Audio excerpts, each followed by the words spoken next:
Hello जोंना MDM फैबाय आरोना हेलौ एभ्रिवान सापर्ट नावदों लाइक खालामना होदो दे लाइक खालामाखैबा एभ्रिवान गाइस जोंना MDM खौ सापर्ट खालामनोलै दासो रावबो गैया माथो दिनैबा हले ट्रेन स्टेसनाव फैखाबाय आं लोगोफोर ट्रेन स्टेसनाव दिनैबा हले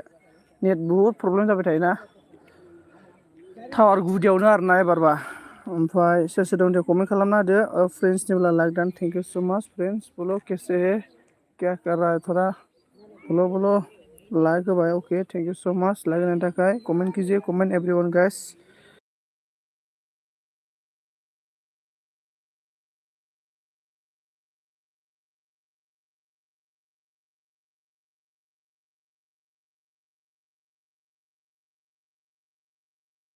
हेलौ जोंना इमोआवबो लाइक डान होदों थेंक इउ सो माच ओमफ्राय प्रिंस दीदी क्या कर रहा है बोलो इसके बाद MDM ब्रादार मा खालामदों मा खबर खोन्थाहरदो प्रिंस दीदी क्या सब्जी खाया है बोलो एभ्रिवान इमोआव हेलौ माबोरै खबर सबर खोन्थाहरदो दे सोर सोर दङ कमेन्ट खालाम एभ्रिवान गाइस कमेन्ट गाइस 6थानिफ्रायसो होनाय जाबायलै आयै कमेन्ट खालामना होदो एभ्रिवान गाइस मेरा आवाज कैसे आप लोग का पास आया है थोड़ा बता दीजिए आंनि भइसखौ माबोरै खोनादों जोंना खोन्थादो दे MDM ब्रादार हेलौ संजीत भाई घर में जा रहा है अच्छा फ्रेंड्स घर में मतलब किधर गया था अभी अच्छा ओके दीदी ओके फ्रेंड्स दीदी को तो पूरा फौजी जैसा लग रहा है रे फ्रेंड्स दीदी फौजी इंडियन आर्मी इसके बाद Monish hello bro hello Monish thank you so much most welcome everyone guys most welcome good evening बेनिफ्राय मनिसा होनदों राधे ओके राधे बेनिफ्राय सनाराम लाइक डान thank you so much Sanaram होनदों हेलौ मनिस होनदों 4 लाइक डान thank you so much Sonaram अन thank you so much everyone guys please कौन है कमेंट कीजिए कमेंट इसके बाद मोनिश दीदी राधे राधा रानी का कृपा हो जाएगा आपके साथ राधे बोलो हर हर महादेव कैसे हो ब्रो मैं ठीक हूँ सिस्टर दीदी मैं ठीक हूँ और आप बताओ आप कैसे है दीदी और खाना मतलब क्या सब्जी खाया था शाम को चाय पिया मोनिश दीदी मैं चाय नहीं पीता हूँ प्रिंस ने बोला thank you so much Shambhu okay जोंना HB फैबाय आरोना मा होनदों हाय सन्जित टेनथुलु गेट दान होनदोंना HB आंना टेनथुलु गेट दानालाय सिदासो ओमफ्राय जोंना HB like thank you so much like होनायनि थाखाय आंबो मोजां दाना आंबो मोजां अके आब' मोजां जानांगौलै गाज्रिबाबो मोजां जानांगौ ओमफ्राय जोंना मडिस फैदों थेंक इउ सो माच Raju Mandal hi hello most welcome Raju everyone सबिखौ मस्ट वेलकाम मडिस वेलकाम जोंना MDM माबाखौ भिडिअखौनो बानायनो थायाखै बेखायनो मेथाइ खनना हगारबाय थागासिनो याबाबो ओरैनो जागोनगासिनो अके MDM ब्रादार आंबोलै एकदमबारे सोलाबलानो भिडिअखौनो माने सोलाबला फाग्लासो गरमजों माजों आरो मालायनि LB गिदिंनानैनो सोलाबला अनामिका लाइक डान thank you so much most welcome Anamika ji इसका मनीष ने बोला मत पीना चाहिए अच्छा हाँ हम लोग का मतलब घर में चाय का मतलब आदत नहीं है कोई हम लोग का चाय नहीं पीता है मतलब चाय पीने से भी ना वो नमक है ना संकरी सा बोलता है ना सो संकरी सा पीता है नमक का चाय इसके बाद प्रिंस ने बोला आप कैसे है संजीत भाई मैं ठीक हूँ दीदी और आप बताओ आप कैसे है Manish on thank you so much हाँ राधे ओके राधे इसके बाद फ्रेंड्स ने बोला ऑन मनीष ने बोला राधे ओमफ्राय अनामिका ने बोला लाइक डान thank you so much friends ने ऑन मनीष ने ऑन अस्मिना बुंदों माला सिदा जाखो नोंना खेंख्राया होनदों आंना सिदा खालै अराव हांनानै सिदा खालामबाय आङो ओमफ्राय इसमिथाया होनदों हेलौ गुड इभिनिं ओमफ्राय राधे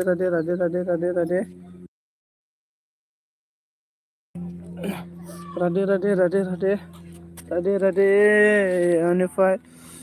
जोंना मा बुंखो माबाया मनिषा राधे नमस्ते आई विल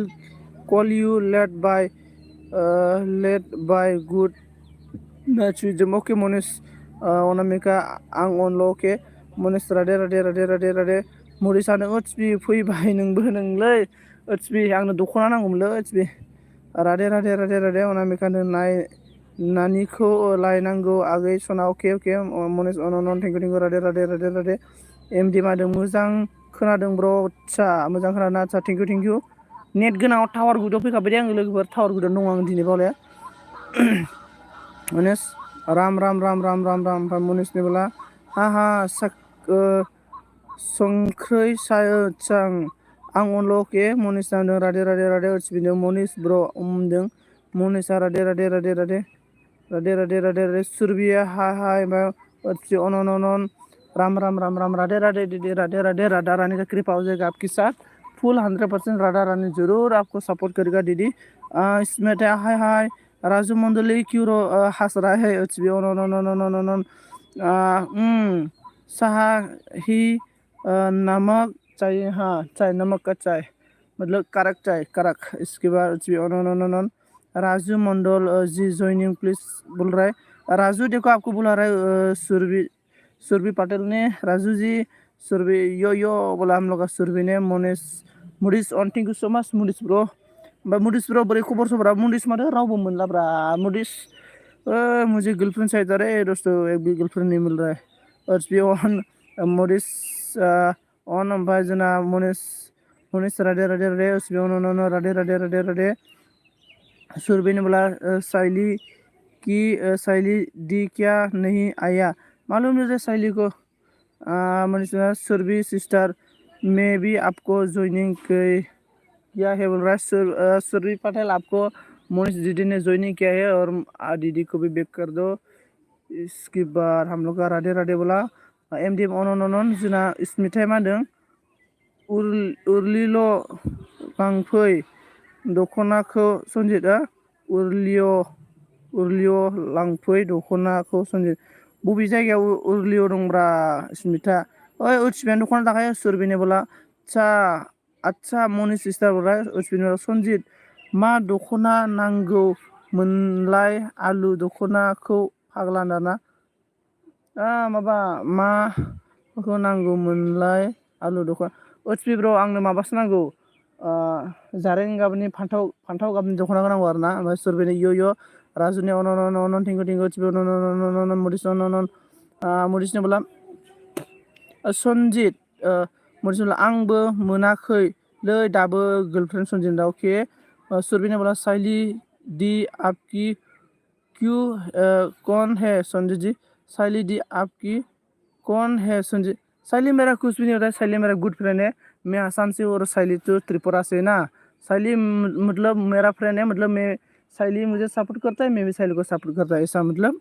दोस्त मतलब गुड फ्रेंड सुरभि ने यो बोला और इसके बाद राजू ने बोला सुरभि में साफ कर दिया है बोला सुरभि आपको साफ कर दिया है राजू मंडल है राजू को भी बैक कर दो इसके बाद मन्दिरा होनदों लाइक दान थेंक इउ सो माच मन्दिरा नै आङो ट्रेन स्टेसनावसो दङ ट्रेन स्टेसनावसो फैदों आङो टावार गुदियाव हाइ फाइ नेट खोला 5G फ्रि जेबो नेट पेक नाङा मनिस नांदों आंनो गार्लफ्रेन्ड नांगौ आदसा उथिबाय होनदों वाट्सएप आलु दख'नासो जागोन नोंना फाग्ला सोमजिना उथिबाय ब्र' माबोरै गरम गुदुंब्रा इसके बाद मनिस अनन मन्दिरा आंबो फैबाय नोंनि बिबार गावदां होनदों आंनि बिबार गावदांनोलै नै मन्दिरा होनदों बा फेरे बिदिसो नों नै बाब मार सर्टलै हले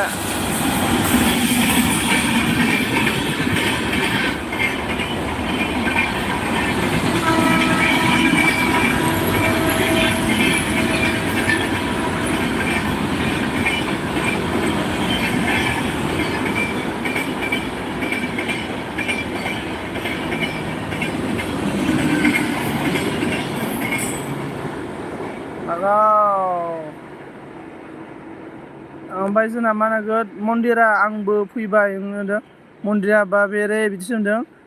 नेक्स्ट मिडिया मा होनदों बङाइगाव आवलै उरलि नावलै स्मिथा सोर उरलिब्रा बङाइगाव उरलि गैया ओमफ्राय मन्दिरा होनदों वाव थिबिदों मुडिसा होनदों मन्दिरा होनदों सुरभिनि यो बोला मन्दिरा मुडिस होननानै मिनिबाय आरो ना ओमफ्राय जोंना मन्दिरा माखौ बहा थांखो रा सन्जिनो आं एकदमबारे नै खारखाबाय आङो ओमफ्राय आं माने ट्रेन स्टेसनाव फैदोंलै लोगोफोर एकदम टावार गुदियाव दङ आरोना आङो ओमफ्राय जोंना मुरि सामबाय अन दै सनजित मोसौ खानि आं अके दानो मोसौ खाबाय माथो नै सानानो गोजौआवसो दंलाय एम डि अन thank you so' much M D M बेनिफ्राय जोंना सिमि माइ ब्लग फैदों उरला मा ट्रेन गाबनाय जाखो ओं आं माने ट्रेन स्टेसनाव दंफैयो आरोना माने माबायाव टावार गुदियाव आरोना नेट नांनायनि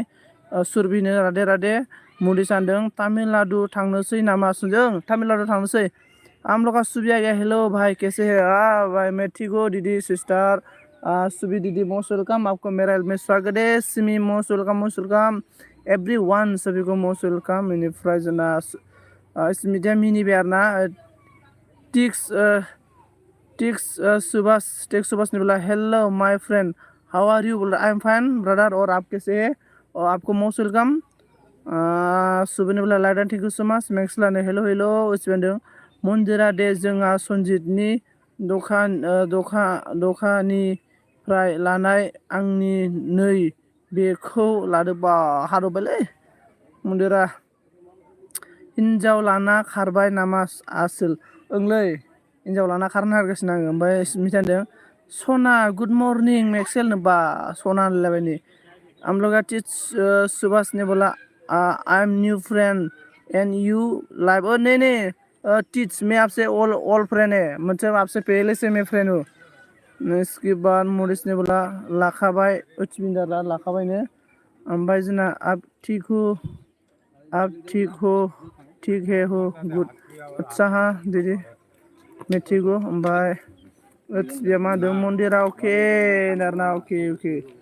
बेनिफ्राय जोंना सुबु दीदी मैं ठीक हूँ और आप बताओ आप कैसे दीदी सुबु दीदी ओमफ्राय इसके बाद जिउटी अफिसियेल बोदों hello hello most welcome Jyoti most welcome M D M अनन थेंक इउ सो माच मेक्सला नों सना मर्निं मुडिस ने बोला मेक्सेल आंबो फैबाय नावदों टिच सुभाष ने बोला फर्स्ट टाइम यूर एल बी नहीं सुभाष अब सेकेंड बार होगा शायद सुभाष मैं आपसे ऑलरेडी फैन है देखो मैं आपको दिखाता हूँ ओके चेक करता हूँ देखो सुभाष मैं आपसे ऑलरेडी मैं आपसे सब है सुभाष मैं आपसे ऑलरेडी सब है मैक्सेल आंबो फैबाय सुभाष ओके सुबु दीदी ने बोला हम भी अच्छे हैं भाई ओके अच्छा हाँ जिंदगी में ना हम लोग का जिंदगी ऐसा जिंदगी है आज से कल नहीं है तो ऐसा जिंदगी में हम लोग हंसी मजाक रहना चाहिए इसलिए ठीक होना चाहिए अच्छा गुड इसके बाद जिउटी होनदों आंनिखौबो सापर्ट खालामदो दे आरोना जिउटी नोंनिखौ नायनो र' जिउटी अफिसियेल नै नोंनिखौ साबखाया नै जिउटी नोंनिखौ साब खालामबाय आं दै जिउटी अफिसियेल नोंनिखौ साब खालामबाय ओमफ्राय आंनिखौबो साब खालामना होदो दे जिउटी जिउटी नोंनिखौ साब खालामबाय आं आंनिखौबो साब खालामना होदो आंनिखौबो साब खालामना होदो दे जिउटी नोंनिखौ साब खालामबाय आङो बेनिफ्राय साब खालामना होबाय इसके बाद अनन थेंक इउ सो माच जोंना हेलो आदा नारना हेलो हेलो जोंना बिबारिया फैदों हेलो हेलो लाइक डान thank you so much बिबारी जुटिने please बोला है ओके बोला है अस्मिना मेक्सेल बाजै लादो गबल बैनायनोसै गलनोसै आंहा टाइम गैया दादा सन्जय ओके ओके दे बिबार दे बेनिफ्राय जोंना बबितानि बोला लाइक डान Sanjay thank you so much like दिनैखिलि ओमफ्राय मेक्सेल होनदों आं साहा बानायदों दे कमेन्ट सोरबा हरब्ला सरि ओके ओके ओके बेनिफ्राय जोंना टीचने बोला है आप कैसे है मैं ठीक हूँ और आप बताओ आप कैसे है ब्रादर बिबारा बुंबाय आरोना थाथ' दादा सन्जित बाय बाय ओके ओके ओके ओमफ्राय आं इसके बाद उथिबाय होनदों बाय बाय सन्जित थाथ'दो आं ओंखारथ'बाय अके अके उथिबि जिउटिया बुंबाय आंबो साब खालामबाय दे ओं जिउटि नोंखौबो आं साब खालामबाय बिदिनो लोगो जालायलाय जिउटि आंनि भिडिअखौ नायना हो आंबो नोंनि भिडिअखौ नायना होगोन जिउटि ओमफ्राय मदिसा आई लाभ इउ बुंबाय जों मदिसा बबिता अनन थेंक इउ सो माच बिबार होनदों आं बिबारनि खामानि मावदों दादा सन्जय अके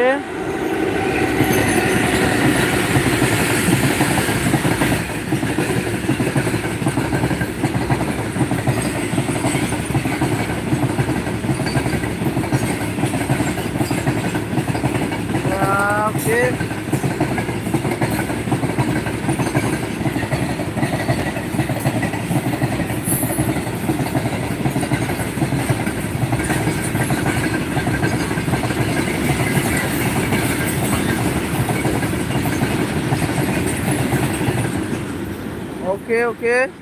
एमडिएम अके एनआवसो अनन मेक्सेला होनदों स्मिथा सना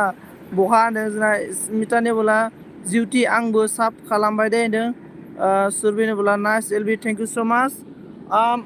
मालगारिजोंलै दालि माबा मा होनना बुंगोन आलु सामब्राम लांनाय नुदों मालगारियाव एकदम आलु सामब्राम जुनायाव लांबाय खोमा जुनाय आलु सामब्राम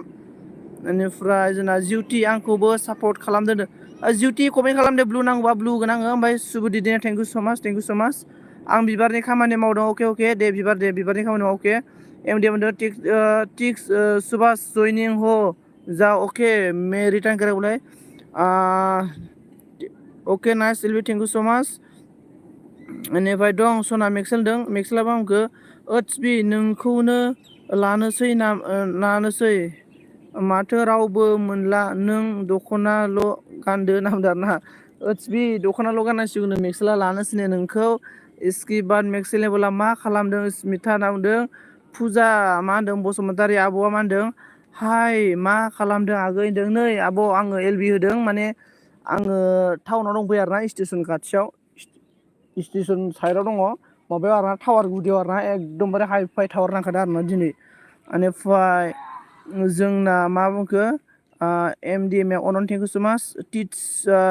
हम लोग का टीच सुभाष ने बोला ट्रेन का आवाज आ रहा है हाँ सुभाष ब्रदर मैं मतलब स्टेशन में ही हूँ मतलब स्टेशन में मतलब अच्छा से नेट लगता है ना इसलिए मैं स्टेशन में आ गया हम लोग का घर में मतलब नेट थोड़ा प्रॉब्लम आता है इसलिए मैं स्टेशन में है मतलब टावर का सामने में है मैं इसके बाद जना माय नाव आरती ऑफिशियल आने hello most welcome everyone most welcome Aarti most welcome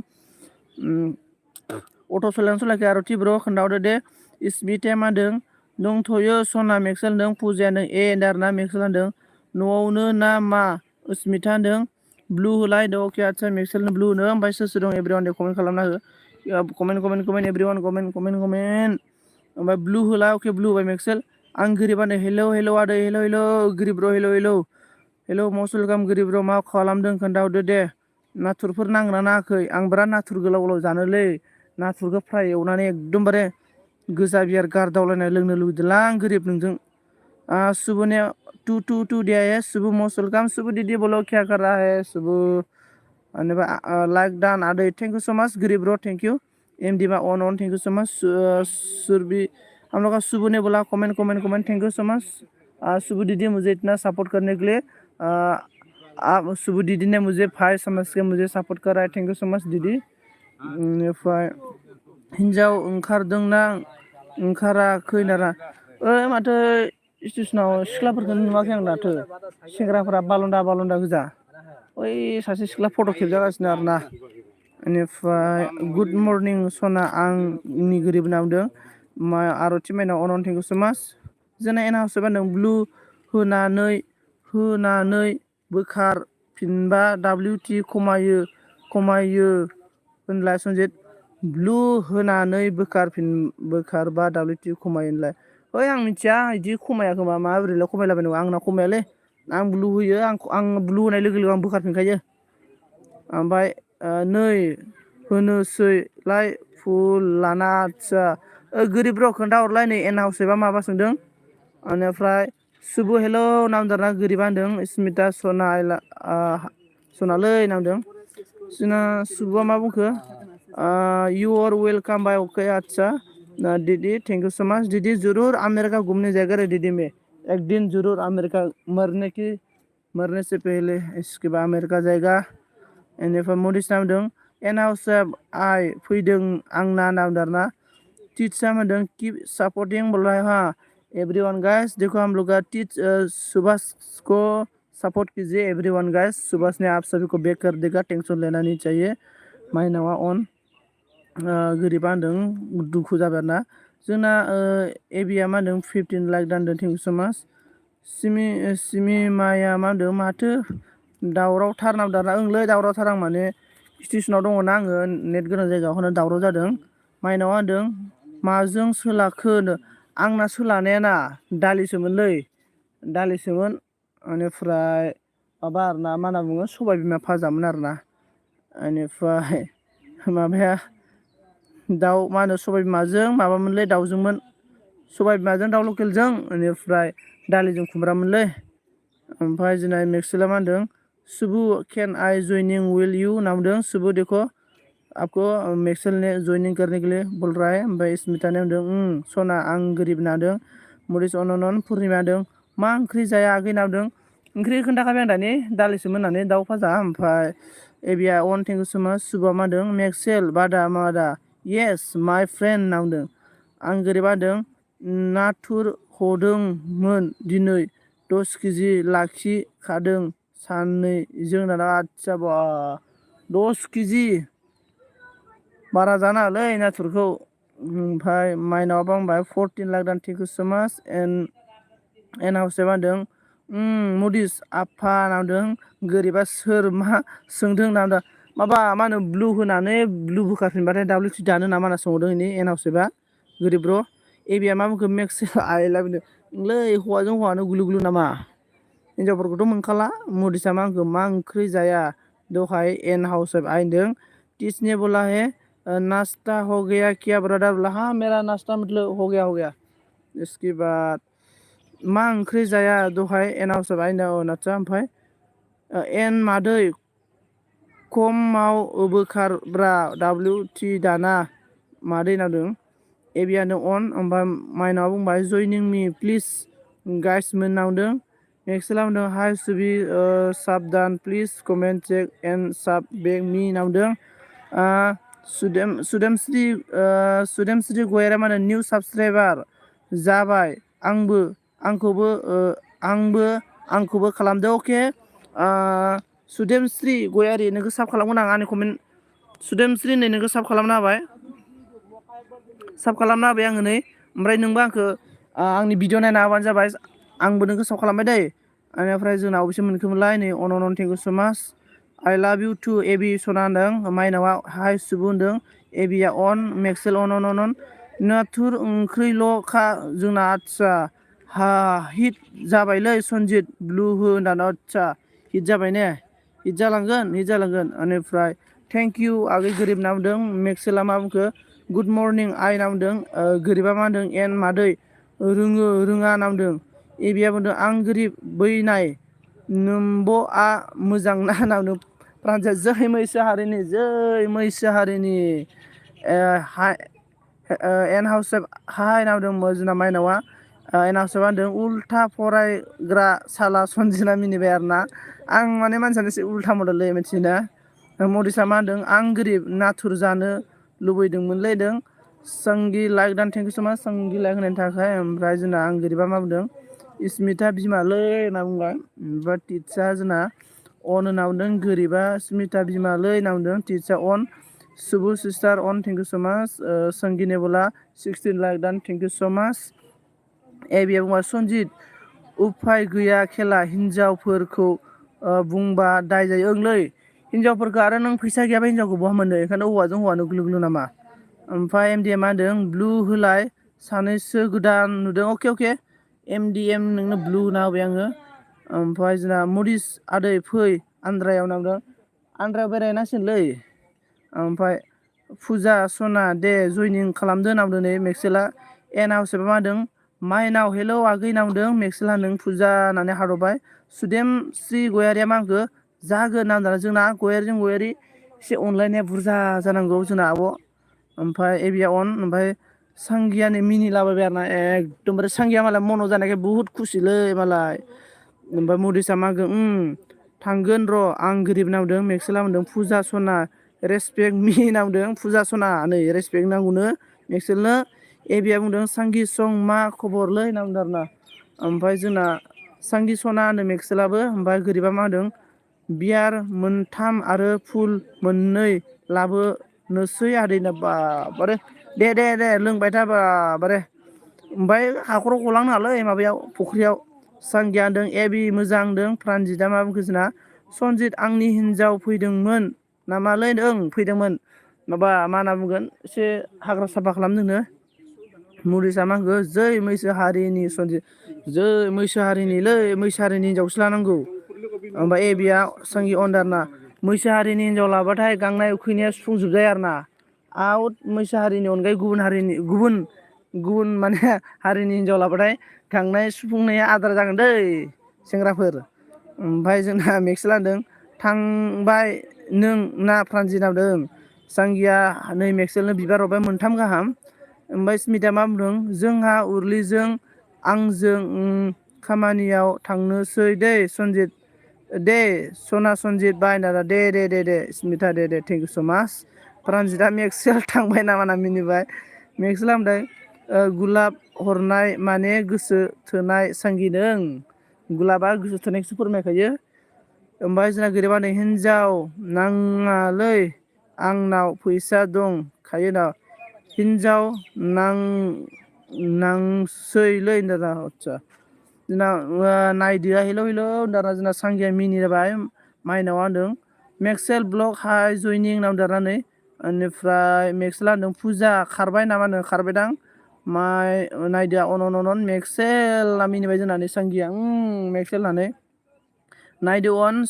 हम लोग का टिच अन नायदो अन एबि अन थेंक इउ स' माच गोरिब गाबबाय गोरिब रमान गाबखो नायदो अन टिच अन नायदो अन मरिसा होनदों आंनोबो हिनजाव नांगौमोनलै आं गोरोबदोंलै हिनजाव नांगौ बेनिफ्राय एबि अन ओमफ्राय बिदिब्ला सांगि होननानै हारबाय नै बा जोंना मा होनखो स्मिथाया थाथ' दे सनाफोर आंनि जिउनि आगै लोगोफोरनो बा दे माइनाव अन गोरिब अन ओमफ्राय जोंना प्रानजितआ मा होनखो आं थाइलेण्डआवसो बेरायगोन लै ना थाइलेण्डआव खामानि गैया आं माबायावसो बेरायनो गोसो ब्राजिलावसो मैसो हारिया बांसिन दङलै प्रानजित थाइलेण्डआवबो थांजायो थांनायालाय। ओमफ्राय सांगिया दाना अन थेंक इउ स' माच गोरिबा होनदों फाग्ला फुल गंबा लाबोबाबो जेबो जाखायानो बाब देनजार हानथार जाबाय नामालै होमबा जोंना माबा गोरिब ब्र' प्रानजित आगै मा खबरनो सांगिया एबिया मा बुंदों मेक्सेल गेजेर दे खेबसे दाना मरिसा मा होनदों प्रानजित आंबो थांगोन थाइलेण्डआव होनदों आरो ना ओमफ्राय माइनावा मा होनदों गारदों नामालै सनजित गारदावदों नामालै सनजित गारदावाखैलै आं गारदावाखै जोंना गोरिबासो गारदाव नागिरदों नाथुरजों एमडि अनन बेनिफ्राय मेक्सेला मा बुंखो सांगि होनना बुंदों आरो ना मेक्सेला अन एमडि अन मेक्सेला सांगि होनदों प्रानजितआ मा होनदों आं बिरगासिनो सना गरमथारना गरमथारना ओमफ्राय जोंना ओमफ्राय मा होनना बुंखो ओइ प्रानजित होनना मिनिबाय जोंना गोरिबा गाबबाय थेंक इउ स' माच कमेन्टआव बबाव थाबोजोबखोब्रा कमेन्टखौ आन्दायबाय आङो। ओमफ्राय थांबाय प्रानजित माथो एथ' लेट ट्रेन मोनाखै नामा होनो गैयालै प्रानजितआ लोंनाय जानायावनो गब'ना थायो नालाय ट्रेन लेट जानानै हिनजावानो बिरग'लांबाय बै सिख्लाफोरा सेलफि लालागासिनो। ओमफ्राय जोंना मा होनना बुङो सांगि बिमा होनना बुंबाय नै आं कमेन्ट बारस'बाय दे गाज्रि दामोन एबि बाबु फिफा होनना बुंदों बारे प्रानजितआ मा होनदों मेक्सेल ट्रेन ड्राइभआ खिदोंलै ना ट्रेन्डारफ्रा खिदोंमोन आरो ना ओमफ्राय सांगिया होनदों गोरिब सना होनदों एबिया मा होनदों सांगि रानि बिमा होनदों प्रानजितआ मा होनदों र' दै आं दुगैनोसै अके दे प्रानजित दे ओमफ्राय सांगिया मा होनदों एबि बाबु फिफा होननानै मिनिबाय ओइ सिख्लाफोरा सेलफि लागासिनो दंलै मेक्सेल नायनोबा फै मेक्सेला मा होनदों थोदस बरग'बाय ना प्रानजित गाबै थांबाय नेना मोनैनि थाखाय प्रानजित नों मानो लेट जानाय बिसोरा खम गाबदों नोंनि नाम लादों। ओमफ्राय टिचआ मा बुंखो सनजित गयारि ब्र' video full watch thank you so much may be आपका कमेंट करो कमेंट में भी आपको बाद में फुल कर दिया इसके बाद मेक्सेल ने टीच सपोर्ट सावधान कर दिया आपको कमेंट चेक करो ओ हम लोग का एमडीएम ने साफ किया है। इसके बाद प्रानजित ने बोला आयु फिदा बिदिसो जाबाय नामा आं नावदों सनायालाय बिराद फिदालै नों थाखाय प्रानजित आं नोंसिनि हाबा मोनजालाथाय प्रानजित थाब लाबाबो जासिगोन सांगिया मिनिबाय। सुदेम गयारि अन थेंक इउ सो माच जोंना सुदेम गयारि आब' जोंना गयारिजों गयारि एसे बारा जानांगौ दे अनलायलायनाया। ओमफ्राय जोंना मेक्सेल अन गोरिबा सांगिलै नों सांगिया नायखुमाबाय जोंना मेक्सेला बुंदों सुदेमस्रि जयनिं जादो दे होनना बुंदों मेक्सेला अन ओमफ्राय सांगिया बुंदों आं गोरिब आंनि दादुरा दादुरासो होनबा गोरिबा मेक्सेला अन टेचा होनदों एमडिएम ओके बोल रहा है एमडीएम ओकेनो मेक्सेला अन एबी ने बोला है संगी बीमा थाथ'दो दे नों सना नाव नों इसकी बात प्रान्जित ने बोला है बिदि दुखु मोना ना बिराद खिनो ओंखारबाय आंना खिनो ओंखारबायनोलै फाग्लासो ओमफ्राय जोंना अनन थेंक इउ सो माच जोंना प्रान्जित होनबाय बाय थाथ' होनना बुंबाय आरोना आयौ बोरै जाखोथाय खिनो ओंखारबायनाय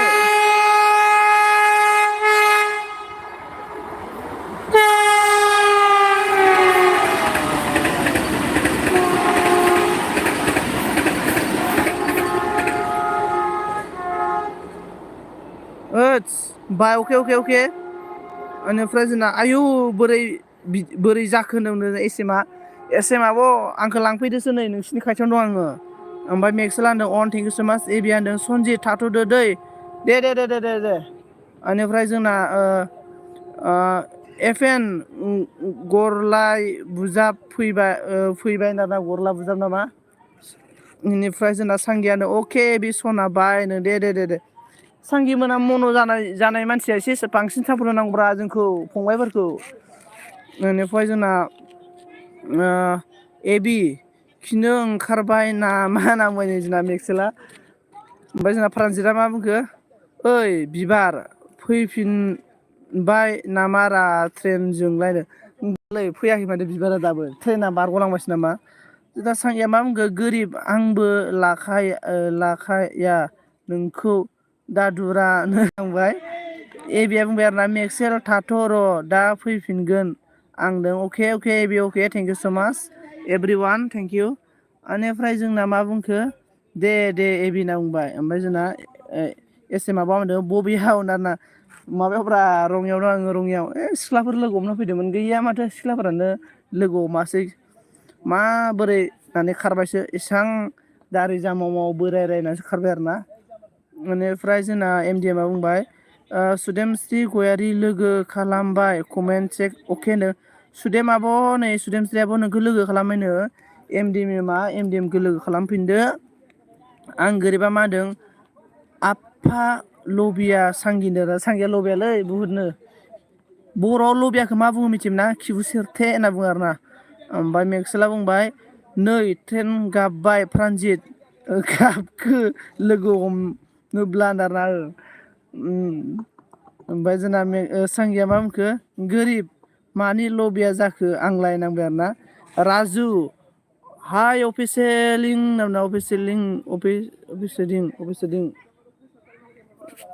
बेनिफ्राय जोंना गोरिबा होनदों सांगि फार्स्ट इउटुबनि फैसा मोननायखौनो ना गोरान जागोन थास' आथिं जाग्रा होनना ना गोरान थास' आथिं जादों होनबा जोंना फार्स्ट इउटुबनि फैसा मोननाय जायो एफा आयौ हेद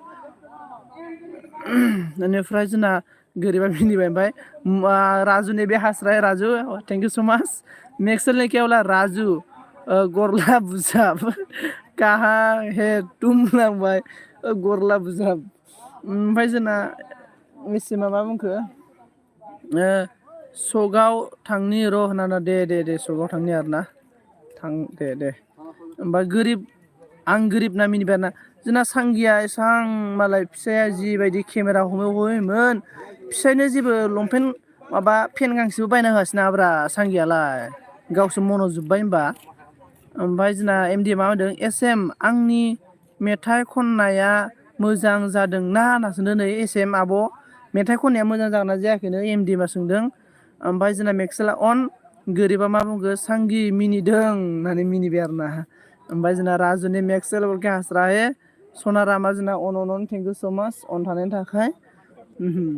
जोंना सांगिया फिसायनो आयु एसां नांथाब फिसाया सापर्ट खालामबाय फिसायनो आन्दारपेन्ट मोनसेबो बायना होआसै होनबा गोरिब र' दुखु नांथावलै गोरिब र' ओमफ्राय सांगि मादै एमबि हरलाय इउटुबनि फैसा जोंनाव ओं दे बयनोबो सोना हर आंथ' सांगिनि भिडिअ खम फुल नायना होयोमोन आङो थाबनो मन' जाथों होननानै गैया सांगिया आंनोबो एकनियाबो हरासै चक्लेट गरसेनि दामबो हरासै ओमफ्राय जोंना सनारामा अन ओमफ्राय सनाराम अन राजुनि अन बेनिफ्राय एमडि मा बुंखो एसे मा लायनो थांनो होनना बुंदों आरोना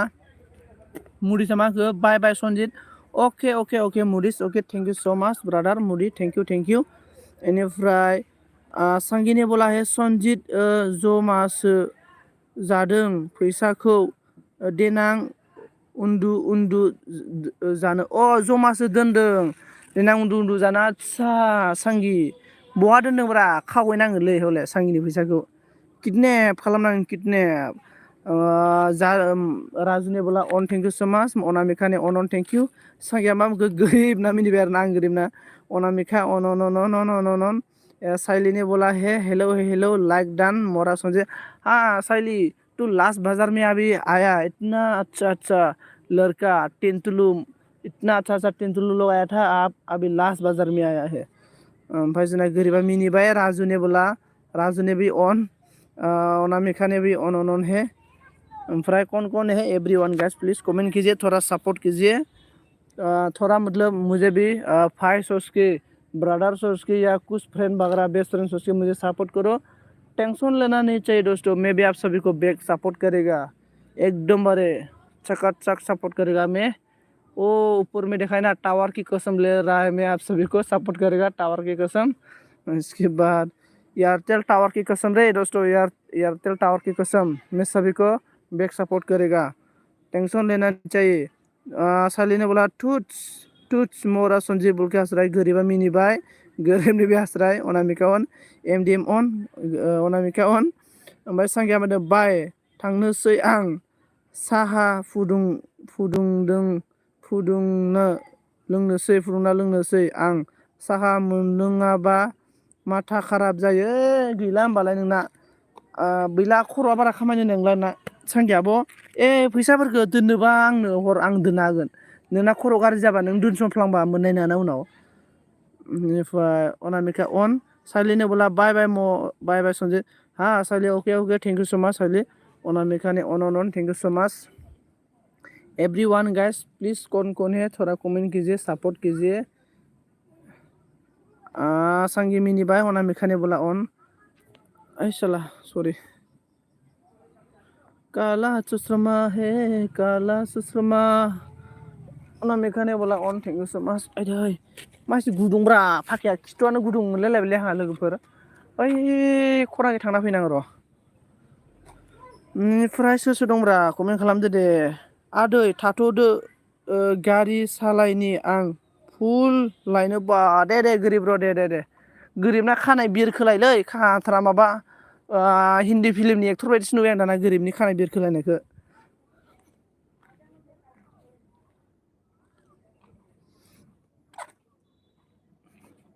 सोर दं कमेन्ट खालामदो दे आयै सनाफोर माइनावफोर रुफाफोर हिरामोन कमेन्ट खालामना होदो मायाव नुखो बोरा होनदोंना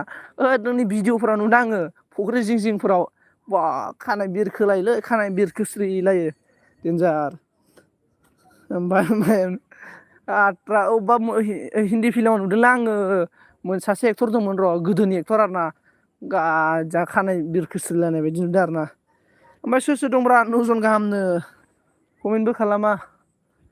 आयै सनाफोर माइनावफोर नोंसोरनि अनगायै थांना थानो फाग्ला थाथ' सिन जाबाय ना होनदाना थाथ' सिन जाबाय होनदों आदसा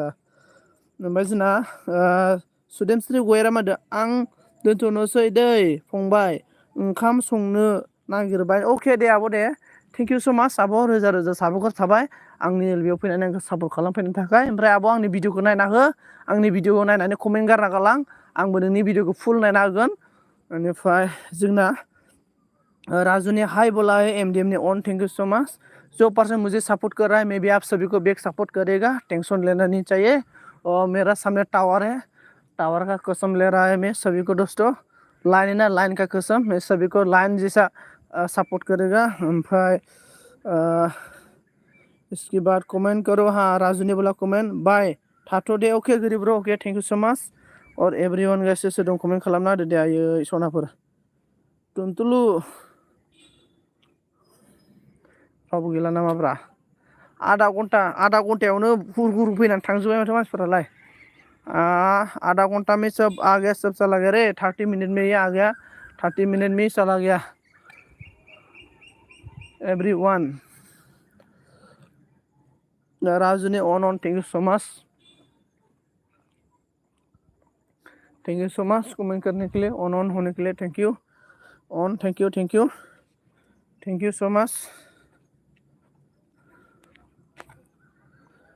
सो मच सोर दंबावो दायो कमेंट एवरीवन गाइस हाँ कमेंट कीजिए हम लोग का राजू ने देखो कमेंट बोल रहा है एवरीवन एक दूसरे के साथ फ्रेंड करना चाहिए कमेंट कीजिए सपोर्ट मी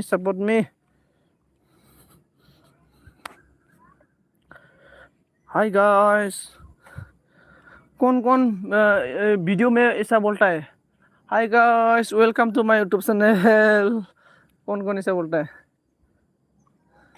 सोर दङ कमेन्ट खालामदो दे कमेन्ट खालामदो ओमफ्राय जोंना थांबाय आरोना राजु थांबाय आरोना सोर दङ दे खोन्थाहरदो सोर दङ थांजोब्बाय नामा मानसिफोरालाय 10 जन गाहाम दं माथो 9 जन गाहाम दङ जोंना मिरा बाथि ब्रह्म होनदों गुड बाबु सना दारा गुड बाबु सना आदसा गुड ना गुडानो जानांगौ आब' गुड जानांगौ माने मानसिनि जिउ आरोना दानो दं दानो गैया थास' बिलाइनि जिउ बायदि बेखायनो बे जानसे बे समावनो मिनि खुसि थानांगौ हेपि थानांगौ माने जों थैना थांबाबा आरो नेक्स्ट जोनोमावबा मानसि जोनोम मोनगोन ना मोनला एबा नेक्स्ट जोनोमावबा मा जागोन बेखायनो दा जिउ थासान्दिनो सबजोंबो हेपि मिनि खुसि थानांगौ गुड अच्छा सब सोगाय का अंदर रहा राजू का राजू आप कहाँ से था राजू आप बिहार से ना कहाँ से था बोल रहा है राजू जी थोड़ा बता दीजिए राजू ब्रदर हम लोग का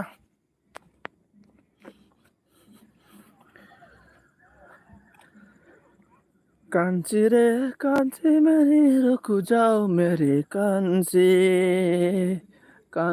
रे रुक जाओ मेरे कांची प्रीत मेरा कांची लाबुराय भाई थैंक यू सो मच लाबुरायने थाखाय thank you so much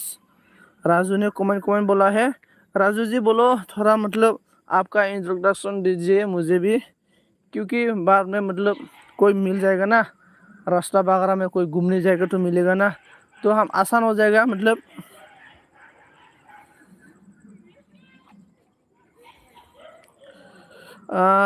Raju Mandal comment check back कर दीजिए ओके बोला है आपको राजू जी MDM ब्रादार ने ओमफ्राय जोंना सोर दंमोन रा कमेन्ट खालामदो रा कमेन्ट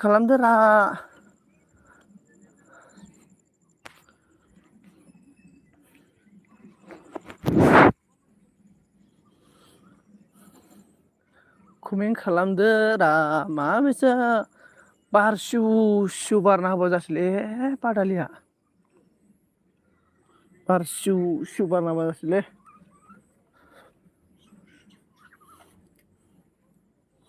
जोंना मेक्सेला अन नाउदो आरोना अके साहा फुदुंखांबाय नामा मेक्सेल माजों फुदुंखो ओइ बादालि जोंना मेक्सेला अन दे होननानै अके दे मेक्सेल अन थानो थाखाय अके सोर दङ कमेन्ट खालामना होदो दे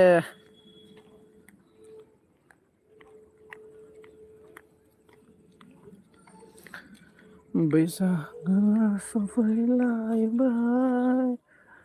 गावनि खौरां लानानै जोंना MDMआ अन आरोना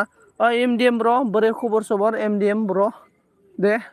बोरै खबर सबर एसे खोन्थाहरदो हाल साल माबोरै खबर सबर माबोरै सोलिगासिनो दङ MDM thank you so' much अन थानायनि थाखाय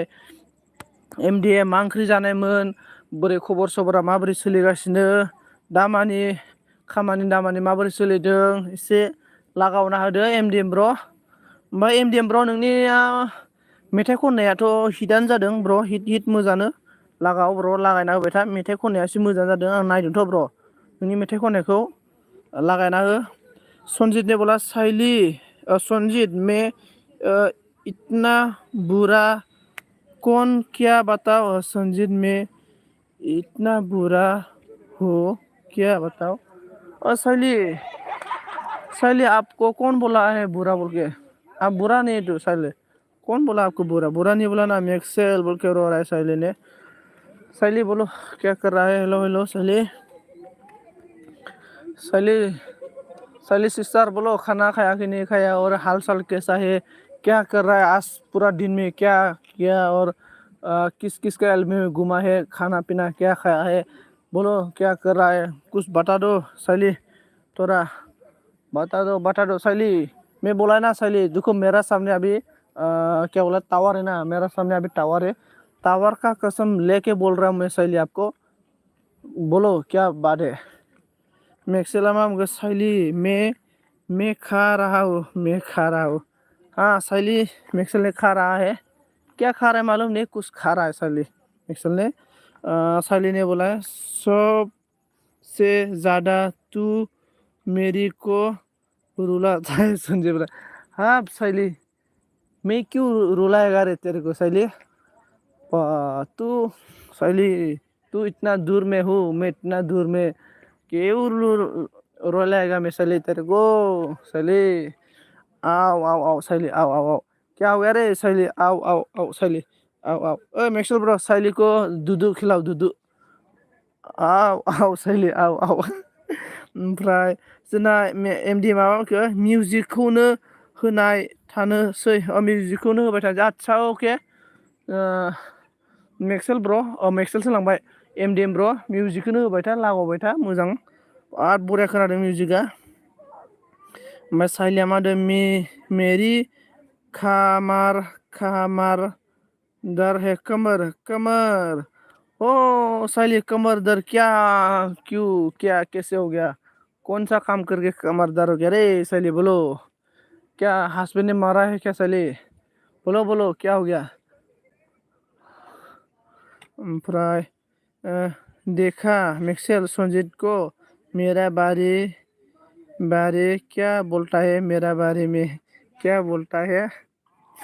हाँ साइली तिंतलू क्या बोला रे अच्छा ही बोल रहा है ना मैं ना मैक्सेल ब्रो मैक्सेल ऑन ओ साइली तेरे को मैं आओ आओ बोल रहा है रे आओ आओ ओ आओ का मतलब क्या है रे मैक्सेल थोड़ा बता दो साइली को आओ का मतलब क्या है कमेंट कीजिए एवरीवन मुझे बहुत काम करना पड़ता संजीत इसलिए साइली सुनो तू बहुत काम करता है तू कब करता है रे तो मतलब किसी का एलबी में जाने से साइली को देखता है किधर भी जाओ साइली साइली किधर भी जाओ साइली साइली तो कितना मतलब कौन सा टाइम में इतना काम करता है तू इतना ऑनलाइन देखता है साइली को हर दिन हर मिनट हर सेकंड साइली ऑनलाइन रहता है और कौन सा काम करता है और बताओ साइली ने रो रहा है क्या आओ आओ मोरा संजीत बोला हाँ मिस्टर बोला क्या बोला संजीत गोल गोला मेरा साइली को बोल रहा है मिक्सर ब्रो एसे आओ होननायखौ बुजिना हरदोलै आओ साइली आओ दू बाबू दू होनना बुंहरदो ओमफ्राय किसकी एलबी में देखा मुझे बोलो तेरे को ना साइली इंसान का एलबी में देखा है मैं साइली इंसान का एलबी में जो इंसान है ना 2 पैर होता है और 2 आंखें होता है ना और काला काला बाल होता है ना तो इसका एलबी में देखा है मैं आपको मैक्सेल तूने देखा मुझे एलबी में बोलो हाँ अभी देख रहा है ना साइली देखो अभी संजीत का एलबी में साइली देख रहा है ना तो और किसके एलबी में भाई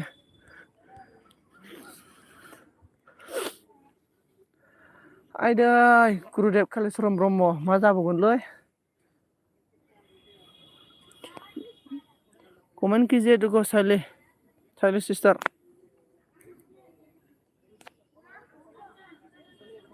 बाय मैक्सेल बोल रहा है okay Saili okay thank you so much Saili मुझे सपोर्ट करने के लिए थैंक यू सो मच और कौन है? नहीं, अभी आया है साइली, संजीत को प्यार करके बुलाए बादशाह। ओमफ्राय एमडीएम ने बोला यस 24 मबाइल लानानै यस 24 मबाइल लानानै लदर नांबाय ब्र भिडिअखौनो बानायनो सम मोनला आसामाव थांब्लासो लदरखौ सिफायनो हासिगोन दा। आदसा 24 माने 24,000नि मबाइल लादों नामा ब्र? ओमफ्राय जोंना सालिमला नहीं आऊंगा मेक्सेल संजीत की एलबी में बोले हाँ सालि अके मोदाव। ओमफ्राय जोंना सोर सोर दं दे फन खालामदो 17 माबा मानसिफोरा खारजोबोलै। साली क्या हो गया? मेरा एलबी में आया साली, तू क्या प्रॉब्लम है बोलो? मेरा एलबी में नहीं आएगा बोल रहा है ना साली, कौन सा प्रॉब्लम है बोलो साली? ओमफ्राय मेक्सेल आज पूरा दिन किसकी एलबी में नहीं रुका, तूने देखा होगा अंदाना। है मानसि गरमब्रा, नोंसिनिखैलाय गरम जाना जायाखैलै?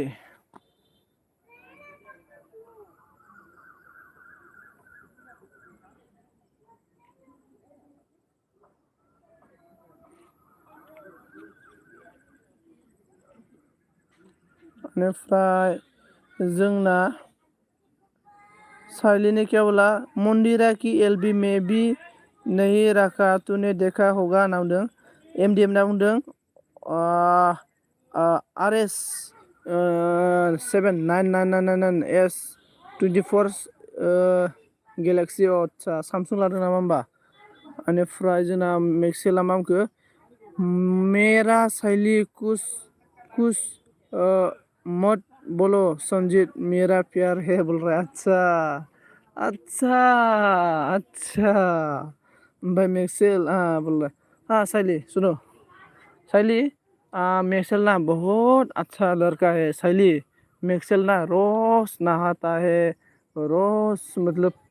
अच्छा लड़का है। मेक्सेल के साथ शादी करो, मैं देगा ना कुछ मतलब उमा देगा मैं साइली, मतलब मीट है ना मीट देगा मैं आप लोग का शादी में। साइली ने बोला मेक्सेल। बेनिफ्राय बर' ब्लग hello hello hello hello hello hello hello hello बर' ब्लग हेलो हेलो हेलो। ओमफ्राय एमडीएमआ अन थेंक यू सो मच। बर' ब्लग अन thank you so much. Saili हाथ दिया है। बर' ब्लग लाइक डान थैंक यू सो मच। अन thank you everyone guys please comment कीजिए, support support support everyone. Disco club, बाप रे डिस्को क्लब।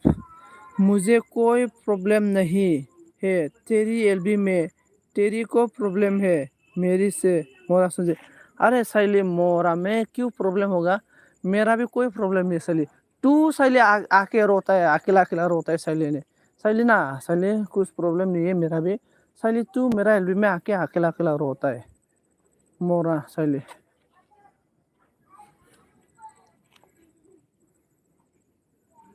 जोंना बर' ब्लगा अन थेंक यू सो माच बर' ब्लग। कमेन्ट खालामदो दे, कमेन्ट खालामदो सोर सोर दङ कमेन्ट खालामदो। ओमफ्राय जोंना राजुनि बे अन हे, बर' ब्लगा अन दङ दे, सोर सोर दङ अन कमेन्ट खालामना हो।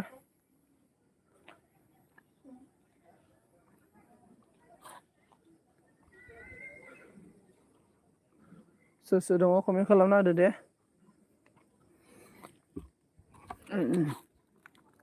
ओमफ्राय जोंना अन थेंक यू सो माच बर' ब्लग अन।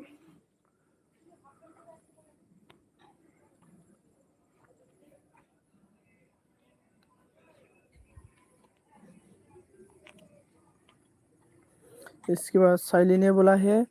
इसमें मेरा इसमें मेरा कमर दर्द है मेक्सेल, कल मेरी एलबी नहीं कर पाया कमर दर्द की वजह से। साइली कमर दर्द है मतलब थोड़ा मतलब मेडिसिन वगैरह लगा लो, कुछ मतलब बिजी मारो, इंजेक्शन लगा लो, टेबलेट वगैरह खा लो, अच्छा होगा। क्यों मतलब कमर दर्द हो के क्यों ऐसा रो रहा है? अच्छा मेडिसिन खा लो। इसके बाद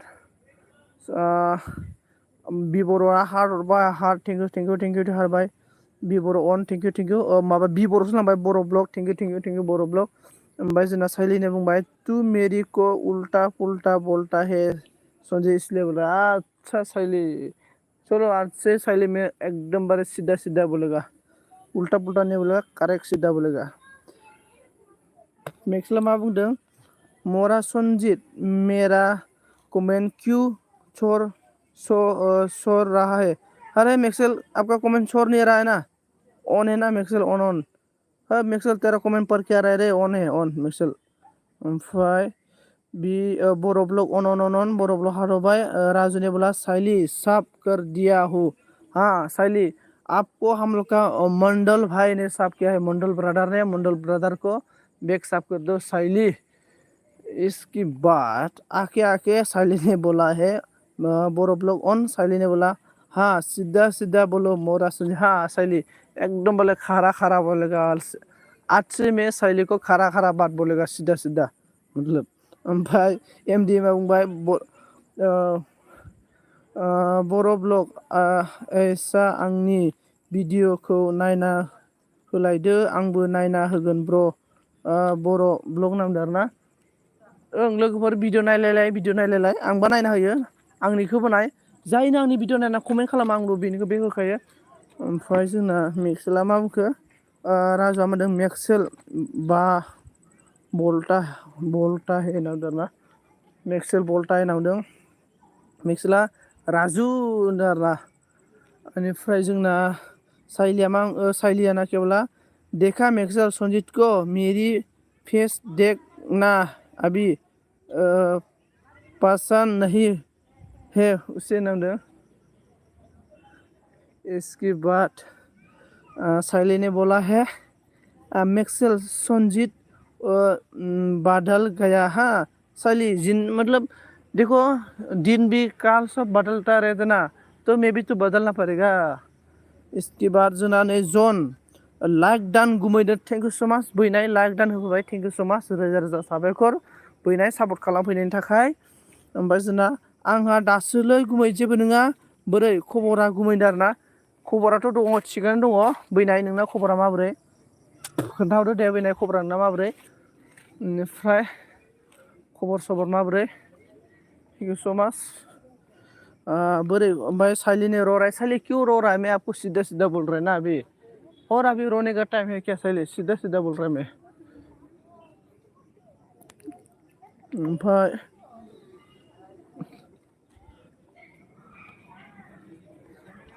कारेन्ट थांबाय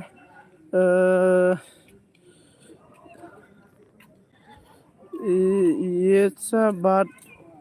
बात हो गया तेरा प्यार में साइली बोल रहा है हाँ र फरायफिनगोन ना मेक्सेलनि कमेन्टखौ फरायगोन र कारेन्ट थांदों आच्छा मा बुंदों ये बदल गया तेरा प्यार में साइली नाम दारना हाँ बदल गया साइली तेरा प्यार में बदल गया जना मा होनदों मोजां खबरा गुमै आंना दारा अके जन बैनाय मा ओंख्रि जानायमोन दे खोन्थाहरदो मा ओंख्रि जानायमोन दे बेनिफ्राय जोंना मा बुंखो मत रोआ करो मैं हूँ ना साइली हाँ साइली क्यों रो रहा है तेरा पास तो मैक्सेल है ना मैक्सेल ना मेरे से ज़्यादा तुझे प्यार करेगा मैं तो क्या मैं तो बेवरा है साइली बेनिफ्राय जोंना मा बुंखो साइलिया तुझ संजीत प्यार नहीं करता है मैक्सेल नाम दारना जना अन थेंक इउ सो माच बैनाय मा ओंख्रि जाखो बैनाय खोन्थाहरदो मेक्सेला मा होनदों देखो अभी प्यार कर रहा है साइली नाम दारना एमडि माबा बुंखो आं आइडिजोंबो नायना हरो माने मबाइल गंनैजोंबो नायनो आच्छा थेंक इउ सो माच एमडि नायनायनि थाखाय आंबो नायो सम मोनबा नायो दे आङो सम मोनबा नायो आरोना ओमफ्राय जोंना मेक्सेला मा होनदों करता है इसलिए डर है उसकी दिल में हाँ साइली सुनो मैक्सेल ने क्या बोल रहा है साइली सुनो अच्छा से सुनो आच्छा मानसिफ्रा गासिबो एलबि होयो सोर सासेनि एलबियाव गिदिंबावनोब्रा मैक्सेल ब्र सोर सासेनि एलबियाव गिदिंबावनो लागातार एलबि होना होयोला मोनसे टाइमावनो बिनावबो थाङो बैनाव फैयो आंथ' हाख'लायलासो ओमफ्राय नहीं है मेक्सेल संजीत पसंद नहीं करता है मेरी को नजर हाँ साली तू मेरा गुड फ्रेंड है ना बेनिफ्राय जोंना मा बुंखो MDM आइडि गोदान दंबा हरदोब्रा ओं MDM नै जोंना मेक्सेल माबा जन बैनायनो आइडि हरना हो दङब्ला मेक्सेला तुम करता कि नहीं बोलो होनना बुंदों मेक्सेला बुंदों गुड इवनिं MDM ब्र होनना बुंदों साइलिया बुंदों नहीं मेक्सेल अंदाना देखो साइली ने मुझे प्यार नहीं करता है तू मैं क्यों प्यार करेगा साइली तेरे को बताओ ओमफ्राय जोंना सोर सोर दं दे कमेन्ट खालामना होदोब्रा लोगोफोर कमेन्टबो खालामला माबो खालामला माथो रावबो बेनिफ्राय जोंना साइलिया मा बुंखो नहीं मेक्सेल नामदाना अच्छा नहीं मेक्सेल बेनिफ्राय बाय तुम्हारी साल ही सुर जैसे लगते हैं भाई तुम्हारा साल की सुर जैसा लगता है मतलब CID क्या बोल रहा है CID में समझ में नहीं आया रे और फिर से बताओ CID अनेफ्राय मेक्सेला साइलिना हंसता है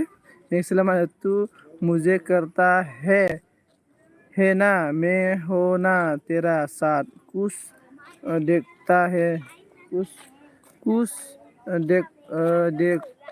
देखत नहीं है बोल रहा है कुछ देखत नहीं बोल रहा है साइली मेक्सेला MD मादों ओके जन ब्र आइडि दं हरनि र नामदों जना अन थेंक इउ होनदों अन मेक्सेल अन जन बैनाय अन मेक्सेला जागोन नावदों नै MDM ओमफ्राय जोंना मेक्सेल अन साइली ने बोला है अगर मैं बोला अभी संजीत को प्यार करता हूँ तो हम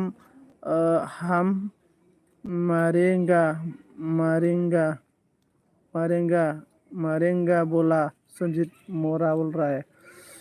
मेक्सेल ने अन जना मादों मा गुमै ब्लू होनो गोसो गैला नामा बिबोनानो अके होगोन दे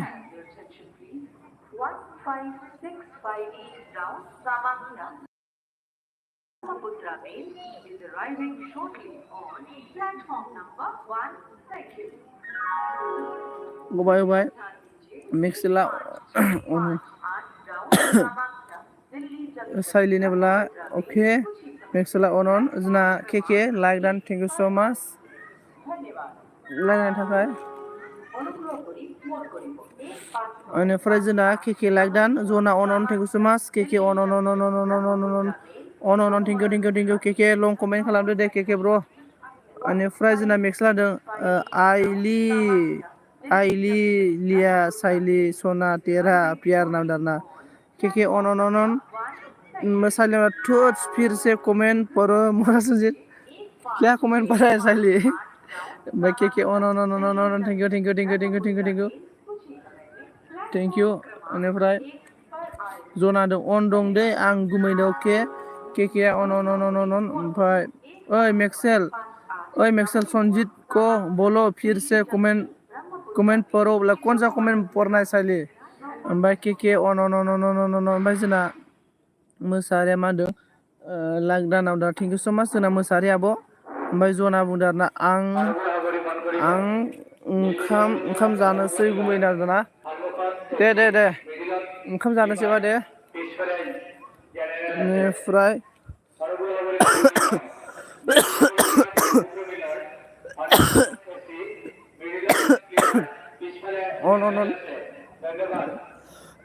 अके अन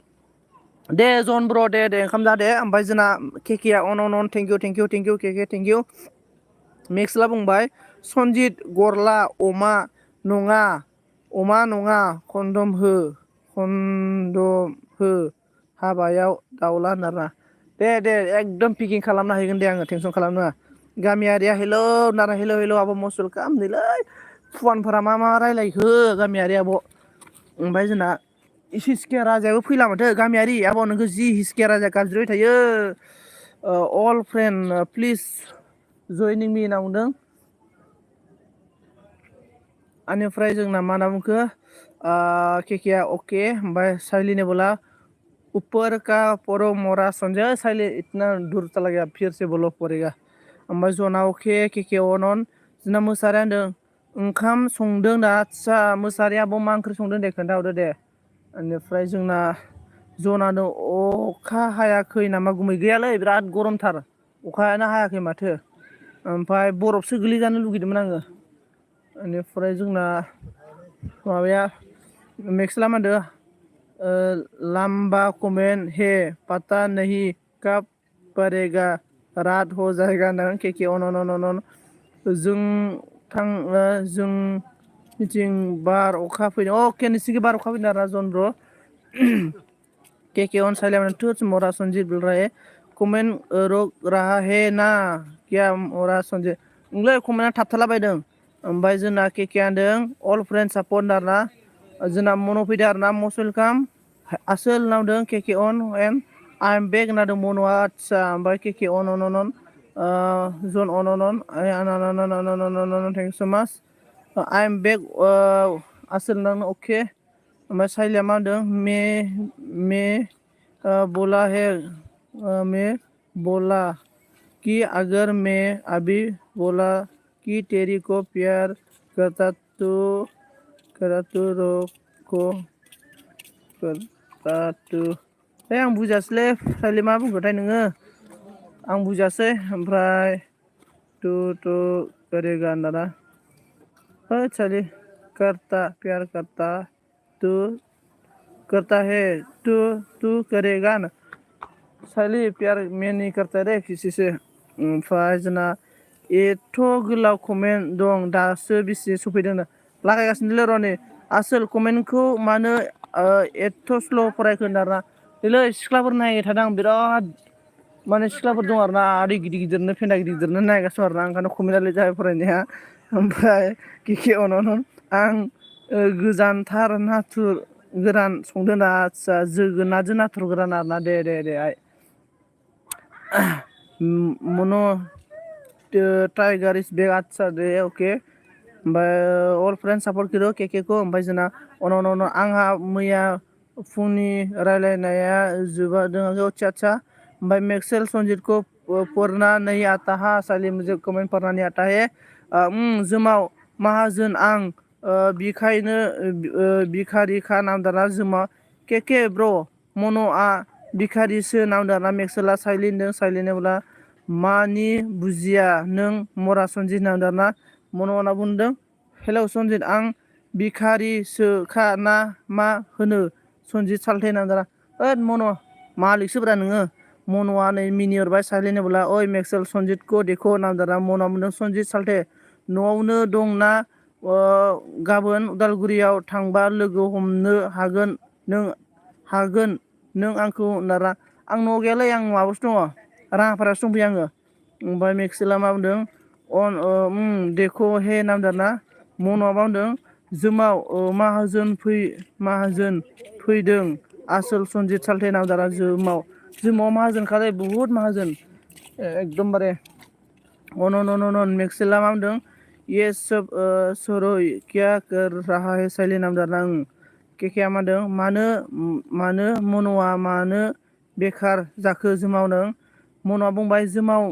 आं बेखारिआनोखा नोंसोर बायदि माहाजोन नङा आं बुंदों आरोना ओमफ्राय साइलिया थुत्स मरा संजीतजों जोंना मोसाहारि अन केके जोमावआ माहाजोन नालाय बेखायनो आंखौ जोमावआ बिखारि होनो नामदारना जोंना एमडिएम अन साइलिया बुंदों मेक्सेल मे बि संजीत का टाकला फाटायगा साइलि अके बाय होनदों जोंना मोसाहारिया अके ओमफ्राय मोसाहारिया मा खबर मोसाहारि होनदों जोंना गामियारि अनदों भिडिअआ 21 लाइक दान थेंक इउ सो माच 21 लाइक दान देनेकलि मन होनदों अन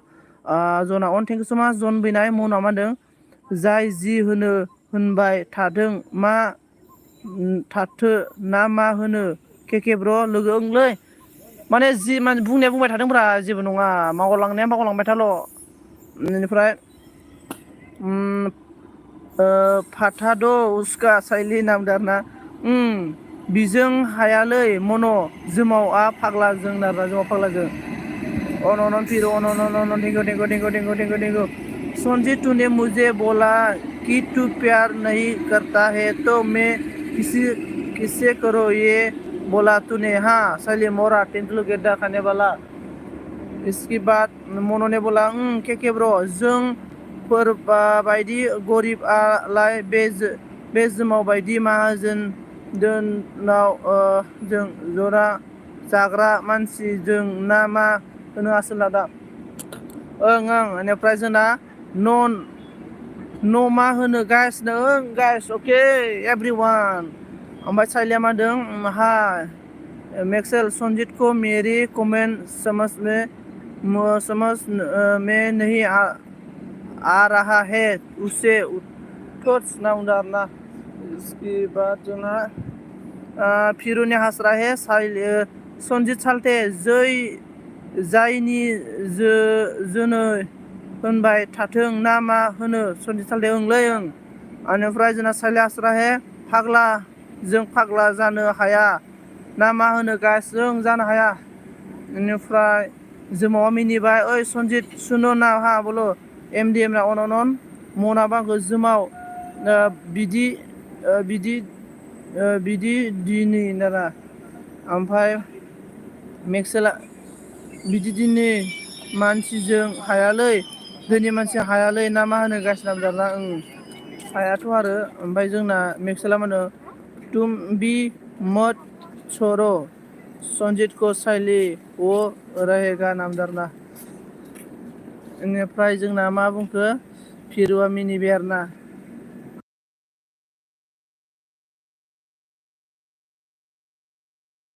बेनिफ्राय जोंना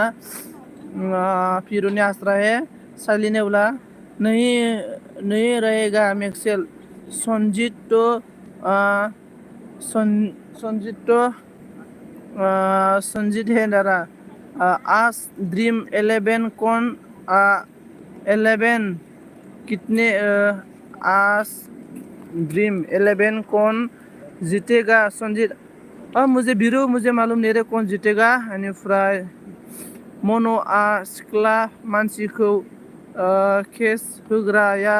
लाजिबाबो उन्दाखा नामाथो मा बुंखोलै। बेनिफ्राय हिन्जाव खारजानानै फाग्ला जानाय जोमाव बिदि धोनि मानसिजों जों बिदि गरिब मानसिया हायालै ना मा होनो गाइस नामदारना। ओमफ्राय एएस हेलौ आदा नै हेलौ एएस मस्ट वेलकाम। बेनिफ्राय जोंना केकेआ बुंदों बुंनो हो मन' ब्र बिदि माहाजोनफोरजों जुजिजाया मन' ब्र होनदों। साहिलिया बुंदों राहा हे गा नहीं मोरा संजीत रोएगा नारा। आच्छा KK अनन KK thank you so much KK thank you KK. ओमफ्राय जोमाव मा बुंखो मा प्रुफ दं मन' बुं फै बा बिगुर नाज्रा मा प्रुफ दंनो मन'। ओमफ्राय जोंना गामियारि बुंबाय आंहा मैया रायजानानै जा टेनसन जादों मानोबा दारा आयै गामियारि सोरजों रायजाखो नोंहालाय मा टेनसन जालायलायनाय। बेनिफ्राय जोंना केके होनदों अल फ्रेन्ड जइनिं मी होनदों हेलो एवरीवन गाइस जो नया है केके के साथ फ्रेंड बनाओ केके के साथ फ्रेंड हो जाओ एवरीवन गाइस कौन नया है केके के साथ फ्रेंड हो जाओ। मना मा केके ब्र जा बुंनो गोसो बुंबाय थानो दरखार गैया ना मा होनो केके ब्र नाम दारना। आच्छा ओमफ्राय केके अन मेक्सेला बुंबाय अभी बादशाह है वो उसकी दिल मत तोड़ो साइली। हाँ साइली अभी बादशाह है मैं इसलिए मेरा दिल मत तोड़ो मेक्सेल ने बोल रहा है आपको। ओमफ्राय जोंना एमडि मा बुंदों जोमाव आंनि हांसो गारामाजों रोजाबनायखौ खोनादों संसाबदि ब्रा ब्र नाना। जोमा ब्र हांसो गारामाजों रोजाबनाय खोनायाखैनो होनै एमडि सोंदों। साइलिया बुंबाय मैं जीतूंगा ड्रीम 11 बीरू संजीत मोरा बोल रहा है। बीरू ने बोला तुम क्या चाहते है सिर्फ प्यार करना ना क्या। हाँ साइली ओनली मोरा है ओनली प्यार करना आता है इसको। जोमावा बुंबाय मन' बिदिबा मानो रिप्ले होदों बुंलाय बुंजाग्रा मानसि रिप्ले होआ बिगुर नावदों। मना बुंबाय नोंनावबो मा प्रुफ दं जोमाव हिन्जाव खारजानानै खर'आ गाज्रि जानानै मेन्टेल बायदि बखिलाबायदों माथो नांबाय आरोना। ओमफ्राय केकेआ बिदिजों जा बुङो मन' ब्र नांदों आरोना। एसआ बुंबाय मा खालामदोंलै आदा नैलै एस आङो माबायाव दं आरोना टावार गुदियाव दं आरोना एकदम नेट नाङै दिनै टावार गुदियाव फैखाबाय आङो नेट नांनायनि एभ्रिवन गाइस ओमफ्राय जोंना केकेआ अके होनदों। साइलाया बुंबाय आरोना मेक्सेल किउ दिल तोरेगा सन्जित को रीना लाभ करता है जेरी को नामदों। केके अन थेंक इउ सो माच। मेक्सेला भिरु होनदों केके अन हलि मलि हेलौ मा जादों खेला नायलै माबा बाहासे खलायनाय जाबायलै दावस्रि बाहासे खलायनाय जागासिनो दङ। केके हलि मलि मसलखाम ओमफ्राय जोंना केके अन गारामा लिरदोंमोन जुमाव अकेन आरोना गारामा लिरदोंमोननो। ओमफ्राय केके अन साइलि हास्राय जोमाव मा बुंखो नों मोजां ना मा एवरानो रिप्ले होदों नामदार ना। ओमफ्राय जोंना केकेआ ब्लु ओमफ्राय जोंना माबाया मा बुंखो मन'आ लाब गैया नों बायदि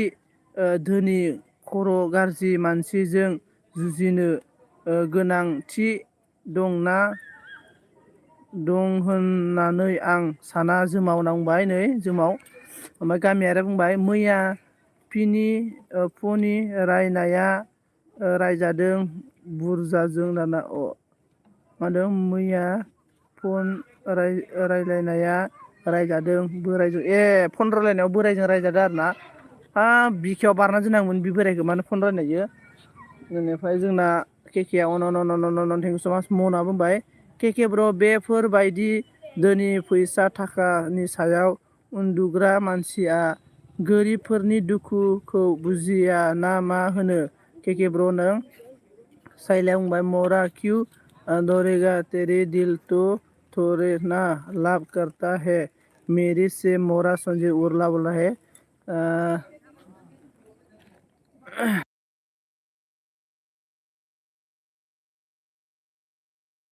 एभ्रिवन गाइस बेनिफ्राय ओमफ्राय जोंना आं फैबाय दै बाय बाय अके दे थेंक इउ सो माच। जोंना मेक्सेल जोंना मन'आ मिनिबाय साइलेनि मिनिबाय बिजि जाबाय बायनो अके दे मेक्सेल थेंक इउ सो माच थेंक इउ सो माच। ओमफ्राय बेनिफ्राय जोंना एस ब्लगआ मा बुंखो आंखौबो साब खालामदो आदानो एस नोंखौ साब खालामखानायसो खोमालै आङो र' नायनो नै नोंखौ साब खालामखानायसो आङो एस नोंखौ साब खालामखानायसो। बेनिफ्राय अबेसो मोनहैखोब्रा कमेन्टआनो बेनिफ्राय अके होद कमेन्टखौनो आन्दायबाय आङो हलि मलि आदा लाभ इउ नांबायनो मन'आ कमेन्ट आन्दायबायलै आङो गाइसमोन। बेनिफ्राय मा जाखो अके बेनिफ्राय जोंना मा दावरावलै बेयाव नोंलै हलि मलि फिरवन साइली बाइबल राहे रुको मेक्सेल सन्जित का थाख्ला फाथायगा हाम दोनों नामदों फिरवन खर' गाज्रिखायसो बिदि जुजिबाय थादों नों आंदों हारसिंनो आंगारनानै लाबाय थायो नामदों ना मन'आ जोमावखौ केकेआ बुंबाय बिदिनो बांसिन मन' ब्र नामदों मेक्सेल होनदों साइली थोरा हे नामदों आरोना। अन मन' मादों हलि मलि आदा नामदों आरोना लाभ इउ होनदों हलि मलि आदा ओमफ्राय मा हलि जेबो जायाखै नामदों आरोना। ओमफ्राय केके अन साइली हास्राय केके अन मन'नो हलि मलि आदा लाभ इउ होनदों केके अन साइली आं थांबाय बायनो अके बेनिफ्राय एभ्रिवन कमेन्ट ओमफ्राय मेक्सेला अन मेक्सेल सना नागा बेरना साइलिया बेनिफ्राय मा होनना बुंखो मन'आ गुबुननि एलबियाव दावराव खालामनानै होजाग्रासो नामा बेफोरबायदि मानसिया ना मा होनो सन्जित लोगोफोर नांबाय आरोना ओमफ्राय केकेआ अनन ओमफ्राय साइलायावनो ओइ सनजित थाख्लाखौ लाइक देद' यार नामदाना मन'आ मिनिबाय गाबबाय केकेआ होनदों दे आंखौबो लोगो खालाम रा नामदाना ओं एभ्रिवान गाइस लोगो खालामना हो बेनिफ्राय एभ्रिवान गाइस ओमफ्राय जोंना मा बुंखो जन ब्र आइडि हरबाय एमडिएम इउटुब आइडि जों नामदों केके अन दे आस लोगो खालामदो नांदों साइलिया बुंबाय हा मिनिबाय नोंनो नाय मिनिबाय मरा सनजित नामदों केके अनन साइला बुंबाय सनजित हाइट हो रहा है तेरा मोरा कौन हाइट कर दिया रे साइली बोलो ओमफ्राय सनजित हाइट एम दा एस ब्लग भिडिअ रानिं अके नामदों मनावदों मा खबर सनजित लोगो आरोना खबरा बारा मोजां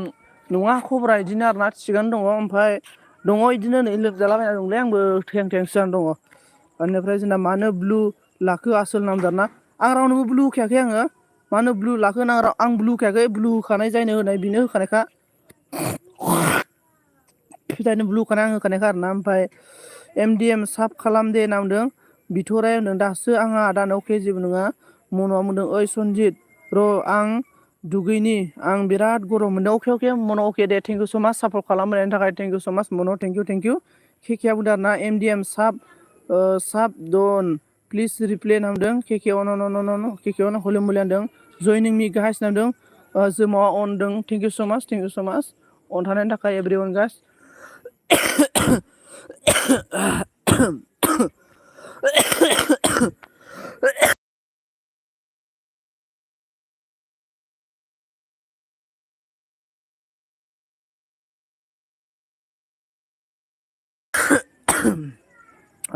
सालित ने बोला मोरा तेरा कितना हाइट हुआ है नहीं देखा तू मोरा समझे साली मेरा पास अभी देखा था नहीं ना नहीं दिखे साली बिथोराया मा होनो दे गोदानफोर गोदानफोरा अनलायदो आंखौबो दे गोदानफोरा अनलायदो नै बिथोराय गाबज्रिदों आरोना ओमफ्राय जयनिं जादो दे आंजोंबो नांदों दे हलि मलिजों जयनिं जादो लोगोफोर सोर सोर गोदान दङ दे लोगो जालालाय जो नया है एक दूसरे के साथ फ्रेंड बनाओ एक दूसरे के साथ सपोर्ट कीजिए हलि मलि दे जयनिं जादो नांदों नै जोंना केके अके जोंना गामियारि आब' गामियारि आब' जोंना माबाया मा नाममोनलाय हिटसकिया राजाया माथो हिटसकिया राजाखौ सिनायोना आब' बेनिफ्राय जोंना केके अन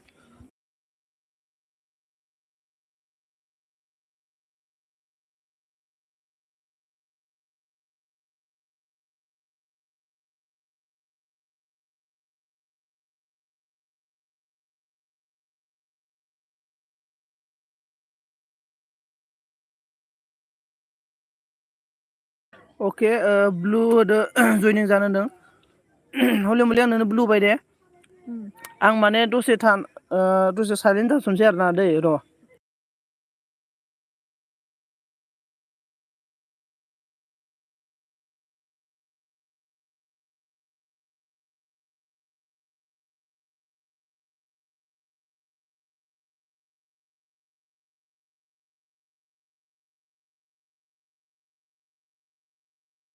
लोगोफोर एभ्रिवान गाइस आं दा दोनथ'नोसै आरोना सालि मे एलबिबन खोरिगा हलि मुलि ओमफ्राय केके थेंक इउ स' माच आं दोनथ'नोसै दै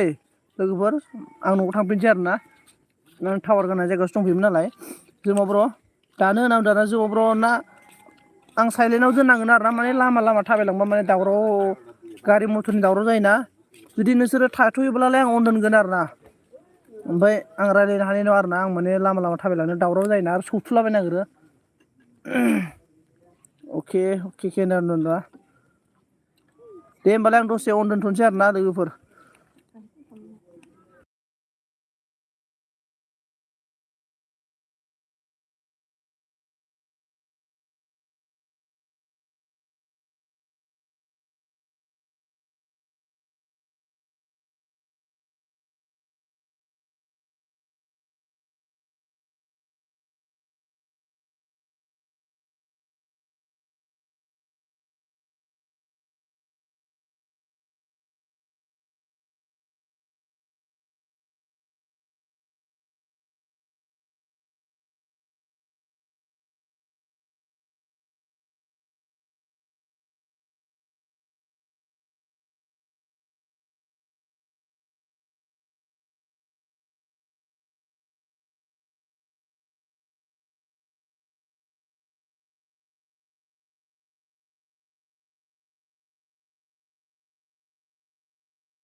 अके माबा बिबार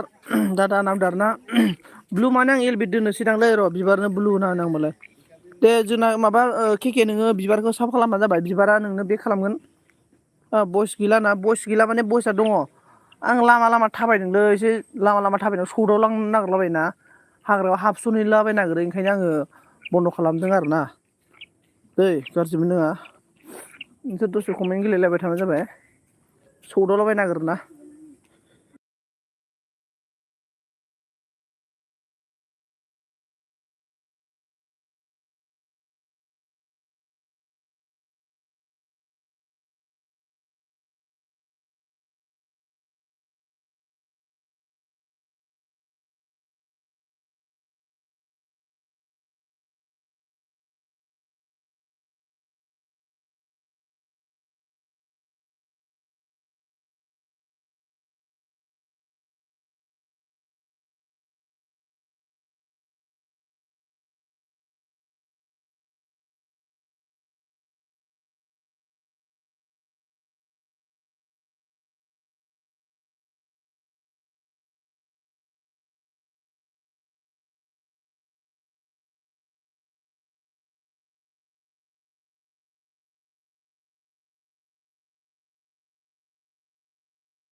लोगोफोर न'आवलाय मोनफैनाया मोनफैबाय आरो ना आङो ओमफ्राय मानसिफोरानो रावबो गैला माथो दोननोसै दे लोगोफोर गासैखौबो थेंक इउ स' माच रोजा रोजा साबायखर थाबाय आंखौ सापर्ट खालामनायनि थाखाय everyone guys thank you so' माच रोजा रोजा साबायखर आंखौ सापर्ट खालामनो थाखाय आं गासैखौबो बेक सापर्ट खालामफिनगोन आं एलबि दोननोसै दे थेंक इउ स' माच गासैखौबो थेंक इउ